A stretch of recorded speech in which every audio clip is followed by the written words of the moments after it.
Hello students. Last day हम लोगों ने फैमिली मैरिज और किनशिप को लेकर के डिस्कशन स्टार्ट किया था। आज हम उसी को फिर कंटिन्यू करेंगे आगे। तो इंडिया में आपको पता है कि इस टाइम पीरियड में जिस तरीके का फैमिली सिस्टम है उसमें जॉइंट फैमिली सिस्टम और न्यूक्लियर फैमिली सिस्टम दोनों चल रहे हैं। ये देखने में आता है कि मोस्टली जो सिटीज़ हैं और कुछ अर्बन रीजन्स में यहाँ पर न्यूक्लियर फैमिलीज़ का सिस्टम ज़्यादा है और रूरल एरियाज़ में भी न्यूक्लियर फैमिलीज़ का चलन धीरे धीरे बढ़ रहा है। लेकिन कुछ सोशियोलॉजिस्ट ने रिसर्च के बाद ने बताया है कि जो पोस्ट इंडिपेंडेंस टाइम पीरियड है इंडिया का 1947 उसके आसपास और उसके बाद का टाइम, तो क्योंकि गवर्नमेंट ने बहुत सारी स्कीम्स लॉन्च की थी, स्पेशली हेल्थ, सैनिटेशन, एजुकेशन और दूसरी जो वेलफेयर प्रोग्राम्स हैं जो बाल कल्याण विभाग की तरफ से या महिला आयोग की तरफ से, महिला समाज कल्याण विभाग की तरफ से चलते हैं। तो इन सभी प्रोग्राम्स ने इंडिया में जो लाइफ एक्सपेक्टेंसी है, जो औसत आयु की दर है, उसको बढ़ा दिया है।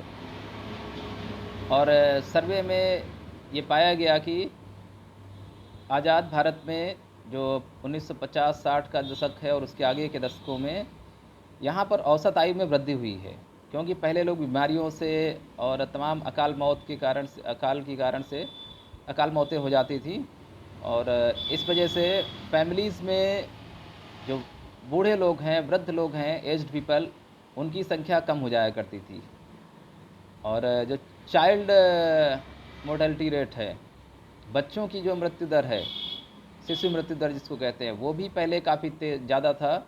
और तमाम बच्चे इलाज के अभाव में या किसी भी तरीके से उनके ऊपर वायरल या कोई बैक्टीरियल इन्फेक्शन हो गया और उससे नहीं बच पाए वो, तो चाइल्ड इन्फेंट मोर्टेलिटी रेट भी बहुत ज़्यादा था। बच्चे अपनी 1 साल की उम्र पूरी करने से पहले ही, जन्म लेने के बाद ही कुछ ही महीनों में उनकी मृत्यु हो जाया करती थी। तो इन दोनों कंडीशंस की वजह से फैमिलीज़ का साइज़ पहले ऑटोमेटिकली छोटा हुआ करता था, क्रिटिकल था। लेकिन जैसे जैसे देश में हेल्थ और एजुकेशन, सैनिटेशन और अवेयरनेस जैसे प्रोग्राम स्टार्ट हुए, तो इससे अब क्या हो गया है कि चाइल्ड मोर्टेलिटी रेट भी पहले से कम हुआ है। अब बच्चे उतनी संख्या में 1 साल की उम्र के भीतर भीतर नहीं मरते हैं जितने पहले मरते थे। साथ ही साथ जो एज्ड पीपल हैं उनकी भी देखभाल होती है परिवारों में, और साथ ही साथ उनको हेल्थ फैसिलिटीज़ और मेडिसिन वगैरह मिलती रहती है, तो वो 10-15 साल, 20 साल और आगे अपनी लाइफ को जी लेते हैं। तो फैमिलीज़ में ये देखा गया कि जॉइंट फैमिली सिस्टम इंडिपेंडेंस के बाद काफ़ी प्रोग्रेस में रहा और ये लंबे टाइम तक चलता रहा।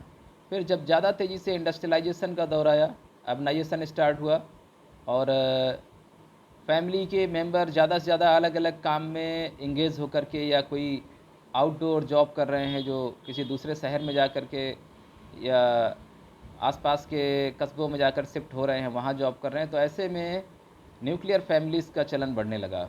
फिर क्या था, हस्बैंड वाइफ, उनका कोई बच्चा है तो उसको लेकर के वो दूसरे शहरों में चले गए, किराए पर रह रहे हैं या वहाँ मकान बना लिया। तो ये सिस्टम इंट्रोड्यूस हुआ। और आज के टाइम पीरियड में अभी भी न्यूक्लियर और जॉइंट फैमिलीज़ का ये कंपटीशन चल रहा है। लेकिन फिर भी अक्सर देखा जाता है कि बूढ़े माता पिता जो होते हैं वो कम से कम, अगर उनके 2-3 या बेटा बेटी या कोई भी है, तो किसी ना किसी एक के साथ में रहते हैं। और ये भी आप कह सकते हैं कि न्यूक्लियर से थोड़ी बड़ी फैमिली मानी जाएगी। जॉइंट भी नहीं कह सकते, क्योंकि जॉइंट फैमिली में 2-3 जनरेशन के लोग एक साथ रह रहे होते हैं। और कई सारे जो मैरिटल स्टेटस वाले लोग हैं वो एक साथ रहते हैं। तो उतने बड़े साइज़ में तो फैमिलीज़ अब एग्जिस्ट नहीं कर रही हैं, लेकिन फिर भी कम से कम एक जनरेशन, और उसमें एज्ड ग्रुप से लेकर के जो चिल्ड्रन एज तक के ग्रुप है, मतलब 70-80-90 साल तक के बुज़ुर्ग से लेकर के, और फिर उसमें कुछ 40-45 के अधेड़ होंगे, और फिर 10-15 साल या 5-6 साल के जो बच्चे हैं, इनका ग्रुप जो होता है, कम से कम एक जो जनरेशन है वो पूरी की पूरी फैमिली में रहती है। तो ये स्ट्रक्चर चल रहा है। इसको लेकर के अलग अलग लोगों की थ्योरीज़ हैं।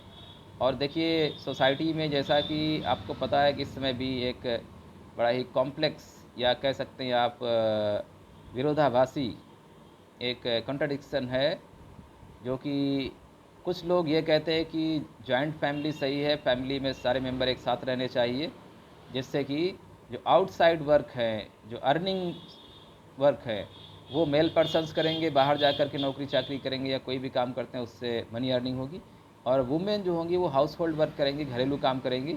तो इससे घर का सिस्टम एनवायरनमेंट फिट बना रहेगा, और जो बुज़ुर्ग हैं या बच्चे हैं उनको लगातार इमोशनल और जो भी रिक्वायरमेंट्स हैं उनकी डेली लाइफ की नीड्स उनकी फुलफ़िल होती रहेंगी। तो ऐसे में फैमिली का कोऑपरेशन और फैमिली का जो डेवलपमेंट है और सभी की जो नीड्स हैं वो प्रॉपरली सेटिस्फाइड होती रहेंगी।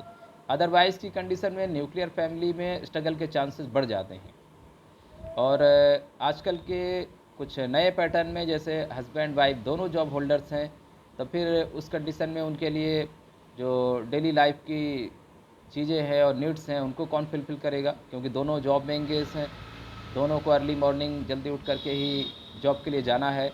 फिर हो सकता है अगर प्राइवेट सेक्टर में है तो लेट नाइट आना है, तो ऐसे में उनकी हेल्प कौन करेगा, उनके लिए खाने पीने और क्लॉथ्स वगैरह वॉशिंग के लिए कौन काम करेगा जब घर में दूसरे मेंबर नहीं होंगे, जॉइंट फैमिली नहीं है।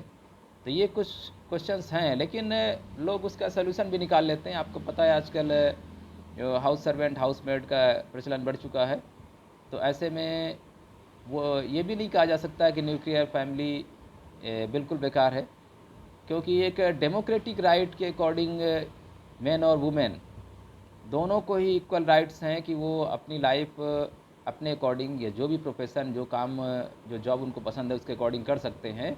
तो ऐसे में यहाँ पर ये रिस्ट्रिक्शन लगाना या इस तरीके के सोशल नॉर्म्स और वैल्यूज़ को वुमेन के ऊपर या मेन के ऊपर थोप करके कि पुरुष का काम है कि वो बाहर ही काम करेगा, घरेलू कामकाज में इन्वॉल्व नहीं हो सकता है, ये उसके लिए शर्मिंदगी की बात होगी, ये गलत होगा आज के दौर में। ऐसे वुमेन के लिए भी है कि वो घर की चारदीवारी के भीतर ही रह करके कामकाज करे और बाहर जॉब नहीं कर सकती है। तो ये भी आज के इस मॉडर्न टाइम पीरियड में और जब ये इतना जो मॉडर्न कल्चर दिख रहा है, ग्लोबलाइजेशन का दौर चल रहा है, तो ये बातें कहीं पर हजम नहीं होती हैं।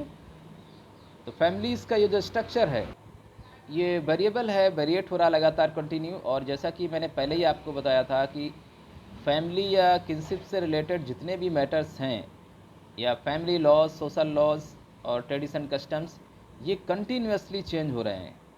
Continuous change is the main function of the human societies and human development as well as the different civilizations of the any part of the world. Changement, continuous changement किसी भी सेक्टर में इंसान के सामाजिक जीवन, आर्थिक जीवन और राजनीतिक जीवन से जुड़े हुए जितने भी पहलू हैं उन सब में कंटिन्यूस चेंज हो रहा है। ये चेंज स्लो होता है वो अलग मैटर है, बहुत डिकेड्स के बाद में पता चलता है कि जो पहले का समाज था वो बदल करके अब नई जगह पर पहुंच चुका है, अब आज की जनरेशन चेंज हो चुकी है, लेकिन ये चेंज कंटिन्यू हो रहा है। तो अब इसके नेक्स्ट टॉपिक में हम लोग देखेंगे कि फैमिली के डिफरेंट फॉर्म्स हैं, तो उन पर डिस्कशन करेंगे। तब तक आप इसको एंजॉय करिए और नोट्स फॉर्म करते रहिए, नोट्स को सेंड भी करना है।